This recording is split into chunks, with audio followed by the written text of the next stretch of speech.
আবার মাঝে মাঝে বেড়ে যায়, এরকম করতো।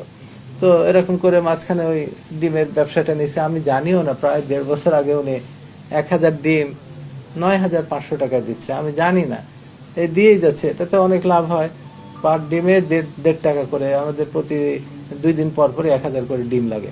তো ডিমে 9000 করে। আমি যখন এটা জানতে পারি, রিসেন্টলি সে চালও নিছে, একটা চালের দাম 66 টাকা করে, সেটা সাপ্লাই দিচ্ছে 77 টাকা করে 1 কেজি চালে। 400 প্রায় 500 লোকের খাবার রান্না হচ্ছে, এত পরিমাণ চাল লাগে সব কিছু। তো এটা তো আমি ব্যবসা প্রতিষ্ঠান, আমি তো এটা থেকে টাকা রিটার্ন পাই না, এটা আমাকে চিন্তা করেই করতে হয়। তখন আমি বাজারে গিয়ে দেখি যে এত দামের বেশি ভ্যারিয়েশন, তখন আমি বললাম যে না, কেউ কিনতে পারবে না, আমি নিজে যাই বাজারে কিনবো। এটাতে সে রাগ। এখন কে ইনফরমেশন স্যারকে দিল, স্যার এটা কেন বন্ধ করলো, তাকে জিম্মি করো, তাকে আটকাও, তাকে এই করো, ভয় ভীতি দেখানো, এই হচ্ছে এর ব্যাকগ্রাউন্ড। পুলিশের কাছে আমরা যখন জিডি করি, জিডি করতে একটু সময় লাগলো। যাই হোক, জিডি নিয়েছেন। তারপরে আমার এক ভাই ছিলেন ডিআইজি, উনিও ফোন করে দিয়েছিলেন।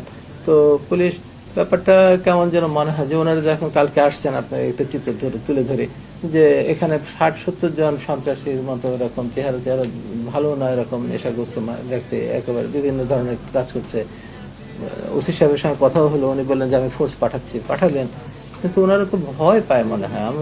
আমরাও ভয় পাই, ওনারাও এদেরকে ধরবে কিংবা বলবে। আমি বললাম যে ঠিক আছে, হাসপাতালে এখানে চিকিৎসাধীন রুগী আছে, যন্ত্রপাতি আছে, যদি একটা সিন ক্রিয়েট করে, একটা মারামারি সৃষ্টি করে, তাহলে তো আমি অবশ্য সব ওইখানে আমার হাসপাতালে যারা সিকিউরিটি, তাদেরকে বলছে কোনো মারামারির ভিতরে সহজে যাবে না, এরকম বলা আছে।